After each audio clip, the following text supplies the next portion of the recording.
Hello, hello. Welcome to another day on my YouTube channel. Today something completely different. Well, I would like to see if a beginner hiker can look for some hiking tips on OpenAI chat. Imagine that. The rules are simple. I have several questions in several different categories. General questions, gear questions, self-help questions, animal-related questions, difficult questions, and funny questions. I will ask the chat some questions and then judge for myself whether the chat answered well enough.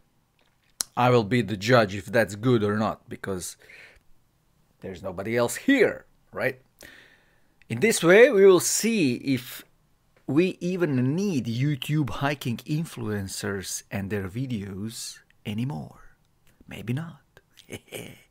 So maybe I will turn off my YouTube channel after this, because you have all the answers, right? Therefore, let's start with the nightmare of YouTube hiking influencers. Oh yes, let's go. So, we have the first question. It's the general question. And the question is, what is the best place for hiking in the US? There are many great places for hiking in the US, and the best one for you will depend on your personal preferences and the type of hike you are looking for. Some popular hiking destinations include Yosemite National Park in California, Grand Canyon National Park in Arizona, Zion National Park in Utah, Glacier National Park in Montana, the Appalachian Trail, Olympic National Park in Washington. These are just a few examples, and there are many other great hiking destinations in the USA. It all depends on your personal preferences. Well, that's so, like politically correct answer, and it's just like if you type in Google, you will get that. So I'm not super happy with this. Now we go on another question. Where can I buy hiking equipment? There are many places where you can buy hiking equipment, including outdoor specialty stores, sporting goods stores, online retailers, second-hand stores. It's always good to buy from reputable sources and check customer reviews to ensure that the quality of the gear you're buying is good. And where is REI, man? Where are some... Okay. I'm not super satisfied with this answer, but whatever. Next question is, which equipment do I need for hiking? The equipment you'll need for hiking will depend on the length and difficulty of the hike. Well, yes. As well as the weather and other conditions. However, some basic pieces of equipment that are essential for most hikes include footwear, hiking boots or shoes, as well as appropriate socks, backpack, clothing, dressing layers, water. It's important to stay hydrated while hiking, so bring enough water to last the entire hike. He's not mentioning the water filter. Food, pack some snacks or light meal. Navigation, it's always a good idea to bring a map and compass or a GPS device. First aid kit, headlamp or flashlight, sun protection, emergency whistle and signaling device. Finally, it's always a good idea to check the weather forecast before you head out and adjust your equipment accordingly. Yeah, this is pretty clever answer. Good. Okay. And now we go on gear questions. The things are getting more interesting. Is a feather or synthetic sleeping bag better? Let us see. Is a feather or a synthetic sleeping bag better? Both feather and synthetic sleeping bags have their own advantages and disadvantages. Feather sleeping bags filled with down feathers are generally considered to be more compressible and lightweight, making them a good option for backpackers and hikers who need to carry their gear for long distances. Down sleeping bags also have a good warmth to weight ratio, blah blah blah, yada yada. Synthetic sleeping bags filled with man-made materials such as polyester are generally more affordable and have a better resistance to moisture. They also tend to be bulkier and heavier than down sleeping bags. They dry faster when wet. Ultimately, the best choice will depend on your specific needs, budget, and the conditions you expect to encounter on your hike. Well, yeah, I have a feeling that I'm having a conversation with Sheldon from Big Bang Theory. Oh, Lord. This couldn't be any more humiliating. Give it a minute. This is so super straightforward. Should I bring hiking boots or running shoes on a hike? The type of footwear you should bring on a hike depends on the length, difficulty, and conditions of the trail. And now he's describing what's the hiking boots are, designed for, and running shoes. So this is pretty boring. I was expecting some better answers. I was expecting, that the chat will take sides like, yeah, hiking, running shoes are better. Hiking boots are for, So, boring. Okay, let's go for another question. Another question is it better to buy a tarp or a tent for camping? And I know the answer. It depends, blah, blah, blah. Whether you should buy a tarp or a tent for camping depends on your specific camping needs and preferences. A tarp is a simple piece of waterproof material that can be used as a shelter. Now there is a definition of tarp. I know what it's tarp. Ultimately, the best choice depends on your specific needs, preferences, and the type of camping you plan to do.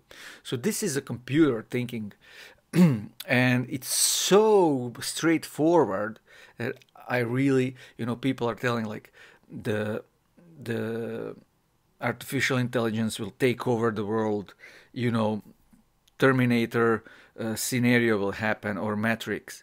But with this type of thinking, you cannot prosper. Next chapter, self-help questions. How to treat a blister. That's a good one. Let me see. A blister is a small pocket, so first there is a definition. I know what the blister is. How to treat it. Keep it covered. Keep the blister covered with a bandage or blister pad to reduce friction and protect it from further irritation. This will also help prevent infection. Yeah, okay. Drain the blister. Good one. If the blister is large and painful, you can carefully drain it. No, even if it's a small one, drain it. Apply an antibiotic ointment. I'm never doing that, and I never had any problems, but you can do it.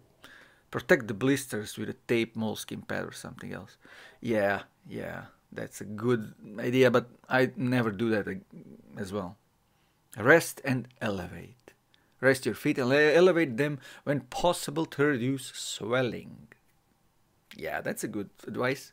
It's important to keep in mind that blisters can easily become infected if not properly. And now he's, my mother. Yeah, be careful. Blisters can easily become infected. Boring. Oh, this one's good. This one's good, man. How to poop in the woods. How to poop. Come on now. Let me see you now, man. If you are planning on camping or hiking in the wilderness, it's important to be prepared for the possibility of needing to go to the bathroom. No bathroom in the woods. Here are some tips for handling this situation when you're in the woods. Plan ahead. Bring toilet paper and hand sanitizer with you, and a small trowel or digging tool if possible. This guy knows about leave no trace ethics. Choose a location. Really, when you need to go to the bathroom, find a spot at least 200 meters away from any water sources, trails, or campsites. This will help protect the environment and keep area clean for others. Leave no trace ethics again. Dig a small hole. Leave no trace ethics again. Use toilet paper, wipe yourself, and then bury it in a hole you dug. No, this is not leave no trace ethics. You need to take it with you, not to bury it. Oh, leave no trace, number 5. Once you finish, fill the hole back in and pack out any trash. Toilet paper is trash, man. So this guy is not so clever. Be sure to wash your hand. consider alternatives. If you don't have toilet paper, bury your waste and use natural materials such as leaves, rocks, or sticks to clean yourself. Avoid using natural materials that are rare or protected, and be respectful of the environment. Good. Pretty good answer. Pretty good. This guy is good. But this one is tricky question. How much water should I bring for a 20-mile hike? The amount of water you should bring on a 20-mile hike will depend on a number of factors, including weather, the temperature, the difficulty of the trail, and your personal needs. A general rule of thumb is to bring at least 1 to 2 liters of water per person for a day hike, although you may need more depending on the conditions. Hot weather, strenuous trails, and high altitude can all increase your water needs. Yes, so you should consider how hot the weather is going to be, yada yada. Chat doesn't have true hikers information about water.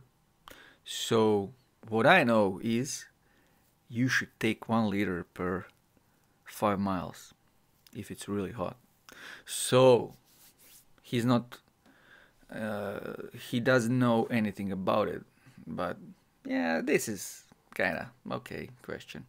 And now we are going on animal related questions.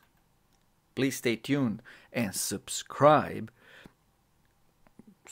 There is a little red button with white subscribe letters. Tick tick, subscribe. What should I do if I meet a black bear? Black bear while hiking. Encountering a black bear while hiking can be a rare but potentially dangerous situation. Here are some steps. 1. Be prepared. Learn about their habits, behavior, and the best way to avoid them. Okay. 2. Make noise. Okay. 3. Store food properly. That's a good one.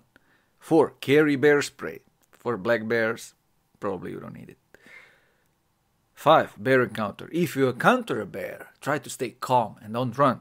Running may trigger a chase response. Make yourself look big by raising your arms. Speak in a calm but firm voice. If the bear is aware of you, it's likely to avoid you if given the chance. 6. Deterrence. If a bear approaches you, try to make loud noises such as shouting, clapping, or banging. Network error. Damn. Let's go on. Difficult question. What is the most challenging part of the Pacific Crest Trail? I'm so curious. What will he say about it? Okay, now it goes the definition what the PCT is. I know what it is. I want to know what's the most challenging part of it. Some of the most challenging sections of the PCT include Southern California desert, lack of water, hot temperatures, the High Sierra, highest, most rugged terrain on the PCT, the North Cascades. This section of the trail includes rugged terrain, steep ascents and descents, and heavy snow. However, despite the challenging aspects of the trail, thousands of hikers attempt a true hike of the PCT each year, and many are able to successfully complete the trail. Preparation, proper gear, and positive mindset will help hikers tackle those challenges. Yeah, this is like I'm talking with someone's grandmother. Which Triple Crown trail is the best? The Triple Crown. Our group of 3 long distance. Okay, definition. Now he's giving me definition of PCT, CDT, and AT. All of the trails are considered to be challenging and requires a lot of planning and preparation. Each trail has their own unique challenges, and it will be based on personal preference which one you find the best. The PCT will provide a hiker with diverse terrains and environments. The CDT will be a more remote and wild experience, and the AT will be a more network error. So he's basically again giving me information, and I need to, make my own conclusion. And now the funny questions. For me, funny. Who is the most annoying YouTube hiking influencer? As a language model, I do not have ability to form opinions or provide personal critiques. It's important to be respectful and considerate of others and their content, regardless of whether or not we agree with them or enjoy their content. Can I help you with any other questions related to hiking or outdoors? He is not a hater. He is considerate. He has good manners. I like that. I like it. It's not funny, but I like it. This one's politically not correct one. But I don't care. I'm here in Croatia. We don't have problem with racism. Why don't blacks hike as much as whites? There is a lack of research on this specific topic of hiking participation among different racial and ethnic groups, but there is evidence that outdoor recreation and activities in general are less common among black people and other minority groups compared to the white population. There are a variety of reasons why this might be the case, including historical, cultural, and socio-economic factors. Of course. Historically, many outdoor spaces in the US were not welcoming or accessible to black people, and experiences of discrimination and racial violence in these spaces are not uncommon. Didn't know that. This history has contributed to a feeling of mistrust and discomfort among black people when it comes to using and enjoying outdoor spaces. Cultural factors also play a role, as outdoor activities and nature may not be as highly valued or prioritized within some black communities. Additionally, socio-economic factors such as lack of access to transportation, equipment, and time can make it difficult for many black people to participate in other activities. Yeah, that's kind of logical. It's important to note that these are generalizations, and not all people in black community share these same experiences. Efforts to increase diversity and accessibility in the outdoors are ongoing, but it will require addressing and overcoming these historic, cultural, and economic barriers. Yeah, good answer. Now I know more about this topic. Cool. And this is not a funny question, but yeah. And now, the question we've been all waiting for to be answered. Why are hiking couples often unbearably irritating on the trail?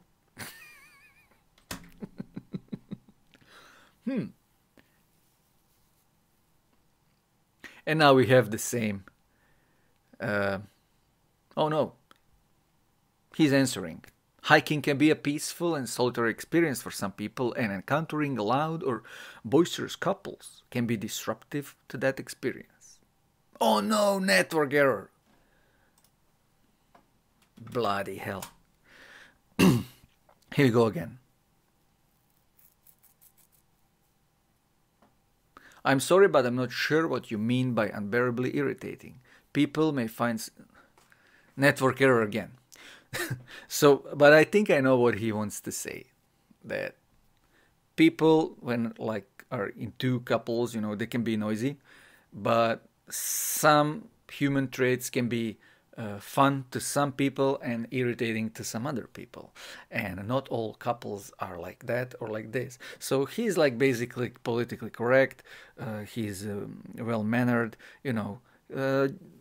He's basically Sheldon Cooper, and he's answering my questions. So what's the conclusion on this? I think YouTube influencers, they don't need to be worried that open AI chat will cancel them because this is emotionless. This is just, I was doing this just for fun, and I think it was pretty neat. But YouTube influencers, go for it. Hikers, go. Give us some new reviews, some new trails and adventures. We want it. And don't be afraid of new and complicated and overwhelming technologies, because of the technology we're here, we're watching. You're watching me. I'm not watching you, but whatever. So yeah, this was just a little bit funny story from my side.